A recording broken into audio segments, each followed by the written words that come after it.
Thank you for having me at Blockchain with the Best. Alex, this is awesome. I've been tuning into some amazing talks, learning everything from legal to development.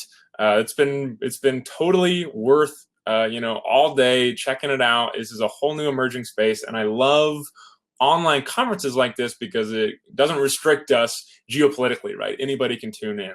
We happen to be in San Francisco, and we'll jump into that stuff in a second. I'm going to start sharing the screen here, and now we've got some slides. Perfect. Okay, well, once again, welcome everybody. It's a pleasure to be here at Blockchain with the Best. Hi there. My name is Dylan Jones. I come from the video game industry for a long time now. So maybe the last 8 or so years, I've worked on some of the top grossing mobile games. I've worked with other developers. I've worked at a platform level. I've done marketing. I used to consult for Unity, which is a large game engine there, one of the most used game engines of all time. We've been doing all different kinds of things, even running co-working spaces just to encourage and foster, basically creatives in the developer community here. And one of the things that we really want to cover today is we're talking about, problems and how do we solve them, and also how can we keep an eye out for what token sales are doing, what really is the game developers' inside perspective on some of the future of entertainment and which problems there are there.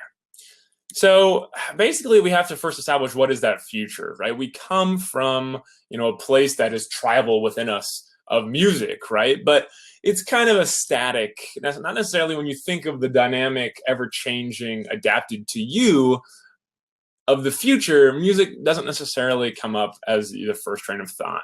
Film has been making huge strides. It's still a very relatively young industry. But we've kind of reached not the pinnacle, of course, but we know what film does, and there are some pretty experimental films and everything like that. But again, it's static; it's not adapting to you in terms of medians in the future.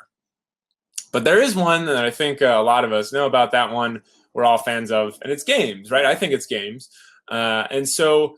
Games are that median, right? Whether we're talking about VR or mobile or desktop or pick your favorite AR experience, games are adapting to you, right? They're bringing people together. They're bonding us over new experiences. Again, they're almost tribal in their own little way. Games are huge. And so to really show just how huge those games are, well, let's take a look at this past year of 2016, right? It's already over $100 billion industry. This year in 2017, we're trending upwards at about 6% every year. And now we're going to be hitting 110, and arguably at 2020, we're hitting 130.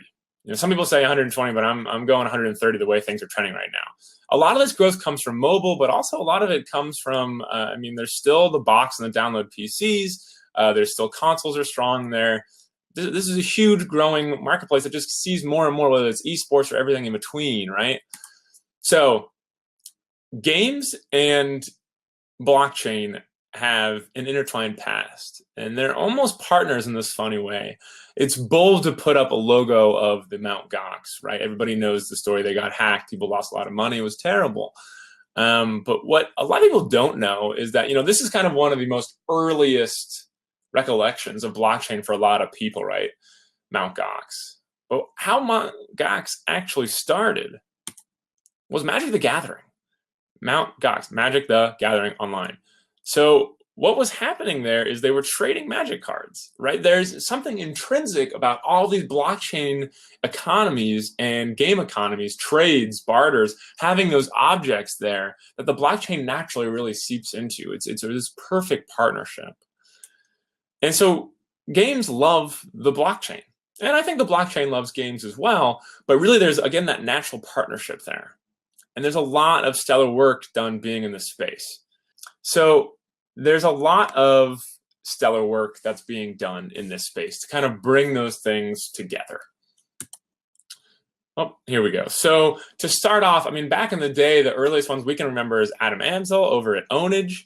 They're still doing great stuff. These are big heavy hitters, people like Unicorn, who just recently launched their token sale to pretty good success. And then, of course, Engine Coin that just launched, I think they raised $23 million out of their 25 cap. These are all big heavy hitters that are solving a lot of these problems that are in the space right now. I think they're awesome. I hold some of these tokens. And there's a ton more that I'm not mentioning here that are absolutely worth celebrating.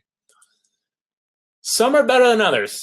Some are better than others. A lot of people say, hey, what game coins are you buying these days? But I want to kind of highlight something for people in the space, for people who are interested in this kind of stuff, to really keep a keen eye out there and look at the motivational economics behind some of these things. So I hold some of those tokens, like I mentioned, but there's some that I don't after you start looking into this stuff a little bit deeper and deeper. There's a lot I don't hold. And there's that easy natural partnership there of, oh, okay, we're doing a currency for games, whatever it is. But, there's not free ETH getting tossed around. People are learning that, this stuff, you really have to dive into this. You look at your token economics, you look at your developer community, you look at that traction there.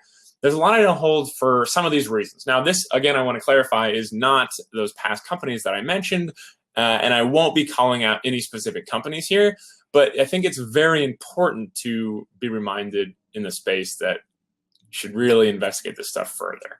Because usually they serve and they try and fix two problems. The first one being items on the blockchain. Okay, so cool.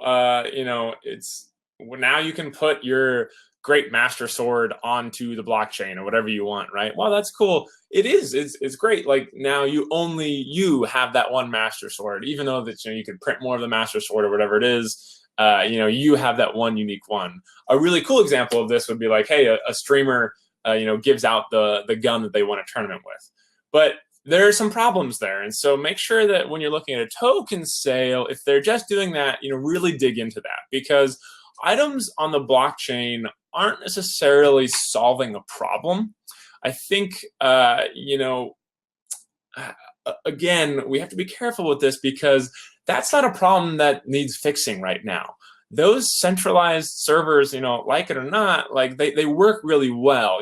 Coming from those top grossing mobile PC games, both of those, it's really hard sell to tell a developer, hey, you should move off all of your tried and true best practices that already work on your centralized things and say, start putting all those items onto the blockchain. Especially right now in the current ecosystem when we have transaction time delays, we have a few issues there. That's a tough call. And so, maybe 5-10 years from now, that's great, but, make sure to look into that when you're evaluating some of these things.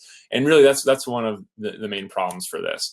The second one is a universal game currency. There are some cool ways of doing this. I don't mean to say that it can't be done or hate on it. I'm all for these things. Let's decentralize them. Let's get it out there. Let's make it secure. Let's make it fast. Let's make it better. That'll happen, I think, in the future. But for now, again, let's look at the motivation behind some of these things. Again, universal game currencies, does that mean that you can then buy game currency in, let's say, my game and then spend it in your game? How does that transfer work? Are you just getting that currency there? Do I, as a developer, want to be allowing players to do that? And I think there's a lot of strong arguments when you talk to developers that is an extra headache for really just accepting a new payment processing. And then also you have issues with that of, okay, well, now I sold $10 worth of content and now it's going down or whatever it is. So it's just something to keep an eye out there for, that these are the two main problems that people seem to be solving in that space. And I think they're absolutely worth solving, but really tune into how they're doing it. Because again, the universal game currency sounds great, but it's a little bit of a player-driven fallacy that is saying, hey, wouldn't this be cool? Wouldn't this be cool for players? Well, yeah, it is, but do developers who ultimately have to run businesses, right? We can't yet decentralize the entire creation of a game. Sounds cool, I'd play that, but we're just not there yet in the ecosystem. So those are the two main things. So again, are we solving those problems that are paramount to the ecosystem today? That creators who say, I have problems making creative stuff, making that content that we all want to consume in the future, are they saying that's the problem? I haven't necessarily seen that. I think these projects are cool, but I would be quite hesitant. So the biggest problems in games, when you ask around, when you look into this stuff, and this is going to lead into a little bit of what we've been working on. I know in the subject title, some people have been talking there, excited to hear more.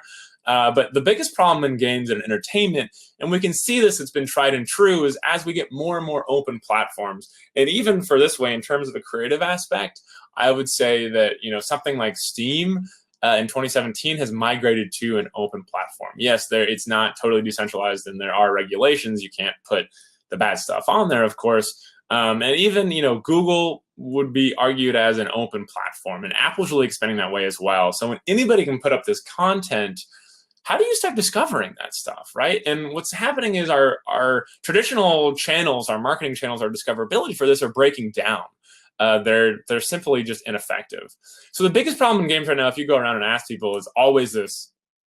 Always, it's discoverability. It's how do I get my game's content out there, or how do I get my recent work out there? How do I get my stream out there, right? This can be anything from games to streams to content to YouTube videos to whatever you want. Any type of entertainment, it's discoverability. Our traditional marketing channels are dominated by monopolizing companies, and really it doesn't help what's most important there, right? And that's the discoverability. That's what's there. Really, only the largest budgets can get in on that right now. So this is how it normally works, and we're going to jump into a little bit about what we've been working on as well. So usually you're a game company and you pay a ton of money. Again, this is a $100 billion industry. Advertising, direct advertising, referral marketing is another $100 billion industry. So tack those numbers on together. That goes to an ad company. You can replace anybody there, whether that's big or small, or Facebook or Google, or it's an ad platform, whatever you want. And then usually that gets to, some type of somebody serving ads, an influencer. In this diagram's case, that would be on YouTube, right? So game developers are paying a ton of money into, using this example, Google. And then Google decides, hey, okay, we're going to show your ads on individual content creator stuff. And we'll give you what we decide of like a cent per 100,000 views or something, right? It's pretty ineffective, but that does generate the fans and the marketing that game companies and any company is starving for, right? This model also works beyond games. We'll talk about that as well, but really decentralizing and kind of removing that middleman is what we want to highlight here. And that's what we've been working on. So a couple of people have been commenting and want to hear more details. We're working on Refereum. You can check it out on Refereum.com. I'm going to keep talking about the space and the issues here, but at a high level, Refereum is a cryptocurrency that really transforms how video game marketing and engagement works. Very much enabling the hashtag dream job of getting paid to play video games. That's the type of future we want to move into. That's, the BAT token touches on this briefly, but we're a little bit more higher stakes than that, with a little higher rewards than just getting rewards for ads and having that in your browser. But we want to move towards that attention model economy. And some smart people have said some nice things about this. We'll go through it, but Ernest Lee over at Twitch is kind enough to provide some nice quotes. We strive to help streamers and game developers. We know Refereum shares these goals. We plan to keep collaborating, and of course also Unity, who used to work for, but Ian Dunlap at the Asset Store, which will tie into what we're working on next as we plan to support these tools. So Refereum's been kicking off. I'm going to get into it a little bit, but our beta just launched, and also we have done. We partnered up with AmbiSafe, that allows us to just have really secure, great smart contracts and keep, moving that future forward. We're on the Ethereum. We're just ERC20 classic token. This is also the same guy who saved, millions of dollars in July's multi-sig exploit. So we're excited to get going on that. Of course, okay, so our team is, from everywhere, from Zynga to Google, really a bunch of badasses. I'm on there. There's technical. There's BD, there's quite a few on there, and you can check out more. But I want to get back to this problem space, right? And so this is what's happening right now. And so what we can do with Refereum, what we can do with decentralizing this stuff, is we can take out that top company there, right? Is we can just have these game developers work directly with influencers, the people that are already driving the traffic. We had comments. We've been talking about esports. We've been talking about YouTubers. For instance, PewDiePie only makes crazy, silly games or videos about games.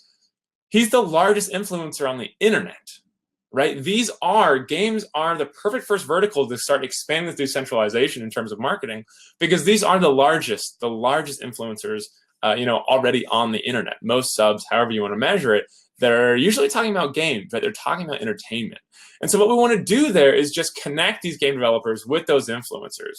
And that hasn't been possible before, because you would have to sign them up for a contract, or make sure that you legally agree, or have the lawyers look at it, or do it through PayPal, and then PayPal takes a cut of those stuff as well. So at scale, these things haven't been possible at all. And let's look at how each one of these benefit, right? Inside of this circle here, we'll look at first the gamers, right? The consumers, the streamers, everybody there. So gamers now get better access to, accessing games, to playing more stuff. They have better channels on them. What's also important is eventually in this space, and what we're working on is, these centralized monopolized companies are charging 30%. That's every single example I think I mentioned earlier. That's Steam, that's Apple, that's Google. That's 30%. And to be fair, I mean, doing this is hard stuff. They got to run the servers, they got to do this stuff. But if you can move those games onto a decentralized storage platform and really start paying players to have this client, to be sharing that stuff, to do peer-to-peer, everybody's benefiting there. Developers can pay less to that. To that cut, they can make more content, they can keep creating better experiences for the gamers. So streamers, influencers, right now, they have to basically sit around, we normalize it, but it's funny, streamers, on Twitch, it's very common practice for them to sit around and wait for donations from strangers. And while some of the very tippy top of streamers, the top 1%, can benefit from that, can make money from that, there's a huge mid tail, there's a huge long tail of streamers and content creators that's not sustainable. And whether that's on Twitch or YouTube or any of these platforms, we want to enable more connections, more budget into these people. What this does is, instead of YouTube, instead of sitting around and waiting for some views, and I hope that, the AdSense pays, now what we can do is redistribute all those marketing budgets from a $100 billion industry away from, again, monopolized, centralized companies and into the pockets of individuals, right? Into those streamers, into those influencers. We can just, get that going so that it's one of those rare win-win scenarios.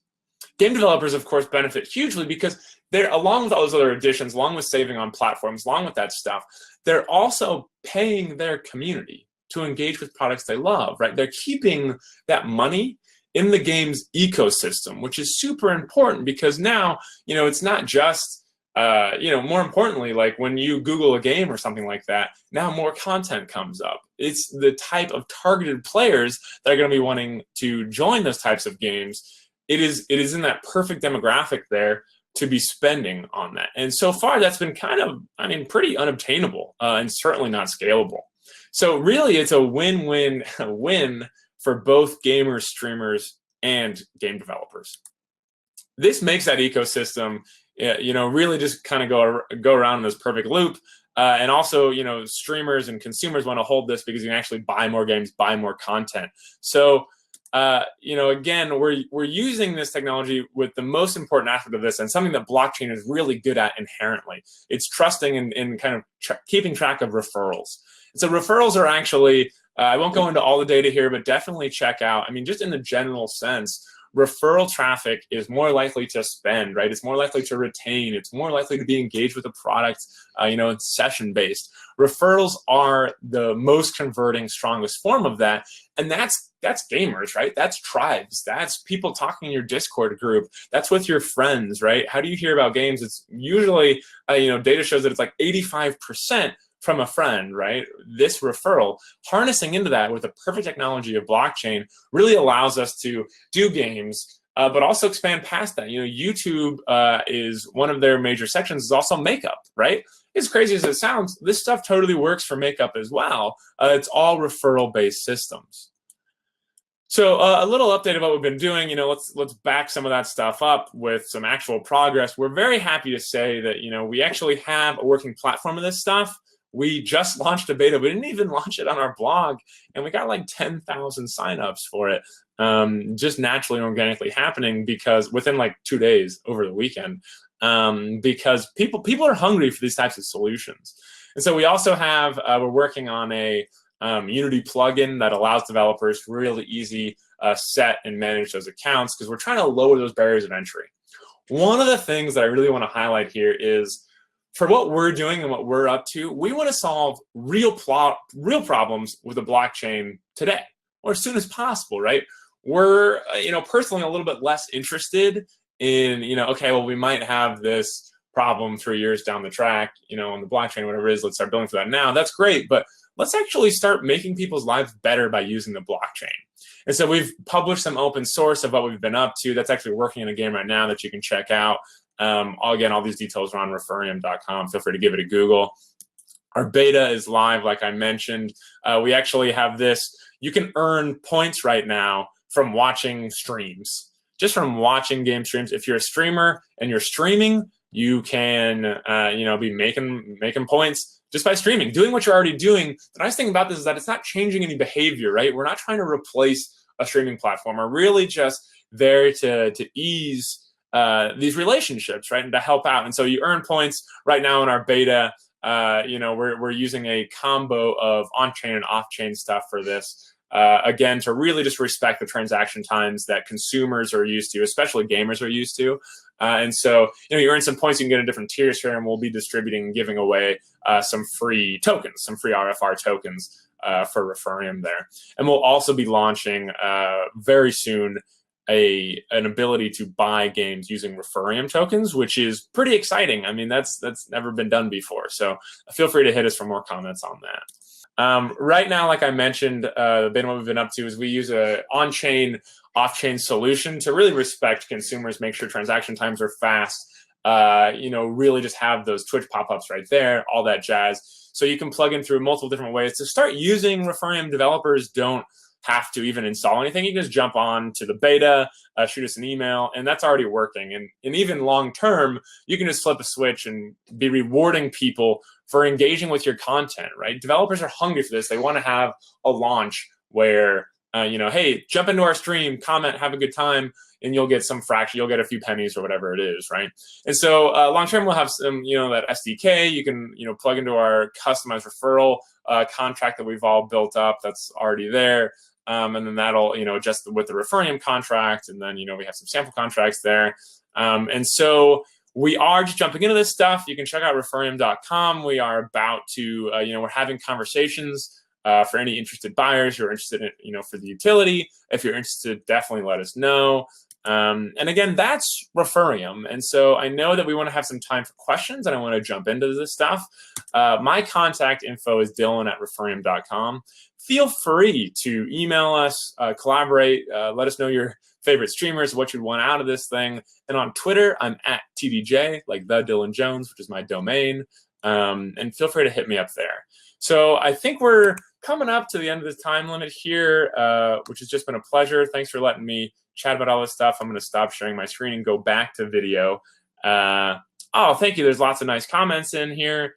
Appreciate that. So is there any questions? I know we kind of dived into that about games in general, blockchain, anything that we particularly want to dive into or cover. Thoughts on blockchain on esports? Yeah, so that's a great question. So the question is, where is that going, right? And so esports is this budding industry right now. I think we are seeing the very tip of the iceberg on this, despite things like the Oakland Coliseum, giant Coliseums in LA getting sold out. Esports are already bigger than Sunday Night Football.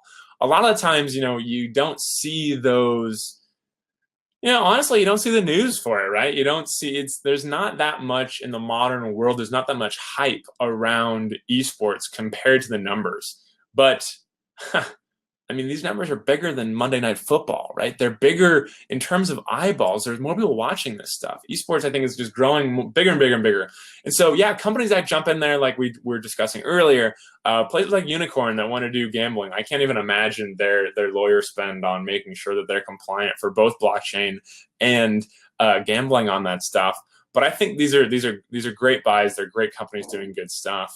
And I think, when we can get that consensus protocol down to make sure that blockchain is accurately reporting who won a match, and that's not cheatable, that's not adjustable, I guess I'll say, there's going to be some really big bets and major players moving into that space there. K-Peck asks, what's stopping games on having tokens instead of dollars for purchase of items in the game's gun school? Okay, so what's stopping games on having tokens instead of dollars for purchase of items in the games? You can absolutely do that. Yeah. We touched on that briefly, K-Peck, on yeah, you could absolutely incorporate that. The problems that can arise from that is okay, how do you accept that payment processor, right? If you're on mobile, you're certainly out of luck, and even on PC titles, those transaction speeds aren't quite there. Yes, I agree with you. I mean, I've backed some of these tokens. I'm really excited, but really dive into I think making sure that that setup is there, because that barrier of entry for developers, I think, is a lot higher than people give that credit for. In addition, we've got another question from Alex2X that's a pretty relevant handle on a different topic. What do you think on decentralized cloud gaming? So we've been talking to a couple of companies about partnering, about working with these guys about decentralized cloud gaming.